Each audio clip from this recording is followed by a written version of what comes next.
Purulia JK কলেজে SFI এবং এবিভিপির মধ্যে ঝামেলার বিষয় নিয়ে এসএফআই গত পরশু জেকে কলেজে এই এবিভিপির সাথে এসএফআই এর আমাদের কর্মীদের একটি সমস্যা তৈরি হয় পোস্টার ছেঁড়াকে কেন্দ্র করে।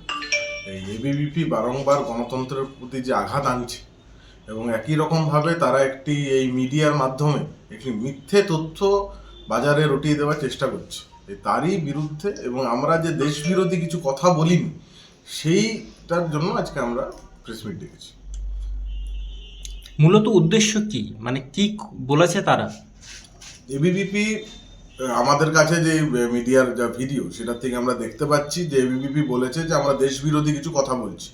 ওই কথাটা এই মুহূর্তে আমাদের মনে পড়ছে না, এই মুহূর্তে আমাকে দেখতে হবে, সেটা মিডিয়াতে এখনও আছে সেই কথাটি তারা বলছে। এবং একই সাথে তারা বলছে বহিরাগতরা আনাগোনা করছে এবং আমাদের পোস্টার ছেঁড়া। একটি ক্যাম্পাসে গণতন্ত্রকে বজায় রাখতে গেলে পোস্টার তাদের নিজের রাজনৈতিক কথা প্রতিটি সংগঠন লিখবে, সেটা নিয়ে আমাদের কোনো সমস্যা নেই। কিন্তু ছাত্র রাজনীতি করতে এসে সংবিধান বিরোধী সংবিধানের সার্বভৌমত্ব বজায় রাখার ক্ষেত্রে এসএফআই বারংবার লড়ে গেছে। সংবিধান বিরোধী কোনো কথা এসএফআই কোনোদিনই বলেনি এবং যে বা যারা এই তথ্য বারংবার সামনে নিয়ে আসার চেষ্টা করছে, মিথ্যে রটনা করছে, তাদেরকে বলা উচিত যে তারা তথ্য দেখা, যদি তাদের কাছে কোনো তথ্য আছে যে তারা দেখাতে পারবে, সেই তথ্য দেখিয়ে আমরা আমাদেরকে কথা বলব। কোনো তথ্য ছাড়া মিথ্যে কথা বাজারে ছড়িয়ে দেওয়া, নিজেদেরকে ক্যাম্পাসের মধ্যে তাদের কোনো অবস্থান নেই। আসলে সেই ক্যাম্পাসের মধ্যে ঢোকার চেষ্টা করার জন্য তারা এই মিথ্যে তথ্য রটানোর চেষ্টা করছে যে ছাত্রছাত্রীদের মধ্যে এই মিথ্যে কথা ছড়িয়ে যদি দুটো চারটে এবিভিপির ছেলেকে ঢুকতে পারে।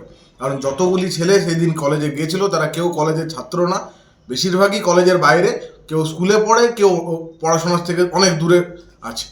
এই তাদের এই ভয় যে ক্যাম্পাসে এসএফআই ঢুকেছে, এসএফআই আছে, তাই এসএফআইকে ভয় পেয়ে তারা এসএফআই নিয়ে মিথ্যাচার করছে, যার ফলে এই আমাদের যা কমিউনাল অবস্থা, সেই কমিউনাল টেনশন হতে পারে। এই ধরনের কথার মধ্য দিয়ে সাধারণ ছাত্রছাত্রীদের উপর আক্রমণ হতে পারে, বিভিন্ন থ্রেট চারদিকে হচ্ছে। এই থ্রেট কালচারটা বন্ধ করতে হবে, তার বিরুদ্ধে আমাদের আজকের এই প্রেস।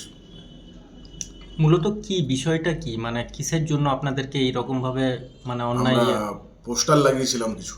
কি পোস্টার লাগিয়েছিলেন? আমাদের আরএসএস বিরোধী কিছু পোস্টার, যেমন তোমার বুকে নাথুরাম, আমার বুকে ক্ষুদিরাম, এই ধরনের কিছু পোস্টার। এই পোস্টার লাগানোর ফলে এবিভিপির ছেলেরা তারা এই পোস্টার দেখতে পায় এবং যে নাথুরামকে বলা হয় দেশের প্রথম টেররিস্ট, সেই নাথুরামের বিরুদ্ধে যে পোস্টার, সেই পোস্টার তারা ছিঁড়তে আসে এবং এই পোস্টার ছেঁড়াকে কেন্দ্র করে ওইখানে বচসা তৈরি হয়। পুলিশ একপাক্ষিক এসে এসএফআইয়ের কর্মীদেরকে থানায় নিয়ে যেয়ে দীর্ঘক্ষণ বসিয়ে রাখে এবং সেই সময় বহিরাগত এবিভিপিরা, যারা কলেজে ছাত্ররা না, কেউ টিচার, কেউ অন্যান্য কাজের সাথে যুক্ত, তারা এসে করে ছাত্র হয়ে তারা ক্যাম্পাসের মধ্যে কথাবার্তা বলতে শুরু করে। প্রিন্সিপাল স্যারের কাছে যাই, প্রিন্সিপাল স্যারের সাথে আমরা দেখা করতে চেষ্টা করলে তিনি সেদিন সময় নেই বলে দেখা করেন।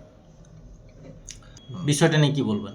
স্বাভাবিকভাবেই তো যে আমাদের ওনাদেরই বিজেপির সংগঠন রাজ্যের সভাপতি তিনি বলছেন যে সুভাষ বোসের দল, সুভাষ বোসের নেতৃত্বে শ্যামাপ্রসাদের উপর তাদেরকে আক্রমণ করা হয়েছিল, ফরওয়ার্ড ব্লকের নামে সুভাষ বোসের নামে কথা তিনি বলেছেন, প্রকাশ্য মঞ্চ থেকে বলেছেন। তাহলে এইটার থেকে বোঝা যাচ্ছে যে সুভাষ বোস, ভগৎ সিং, ক্ষুদিরাম তারা যে ওষুধ তৈরি করার চেষ্টা করেছিল, যে ওষুধ থেকে 1947 সালে ভারত স্বাধীন হচ্ছে, সেই ওষুধের একটি রোগ ছিল, তার রোগের নাম হচ্ছে শ্যামাপ্রসাদ, সেটা তাদের রাজ্য সভাপতি বারংবার বলেছে। তাহলে এই কথা থেকে তো প্রমাণিত, আমরা সেই কথা লিখেছি। আরএসএস বিরোধী কথা এসএফআই লিখেছে, এটা তো আমরা অস্বীকার করছি না।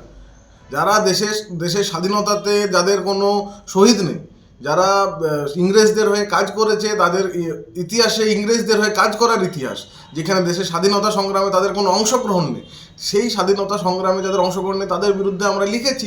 আর যারা স্বাধীনতা সংগ্রামে বুক চিতিয়ে লড়াই করেছে, যারা ফাঁসি নিয়েছেন, তাদের পক্ষে আমরা লিখেছি। ভারতের স্বাধীনতা সংগ্রামীদের কথা লিখতে তো কোনো সমস্যা নেই, তাতে যদি কারোর খারাপ লাগে তাহলে সেটা তাদের সমস্যা, এটা এসএফআইয়ের সমস্যা না। আপনার নাম? আমার নাম সায়ন্তন ঘোষ, আমি এসএফআই জেলা সেক্রেটারি। ধন্যবাদ।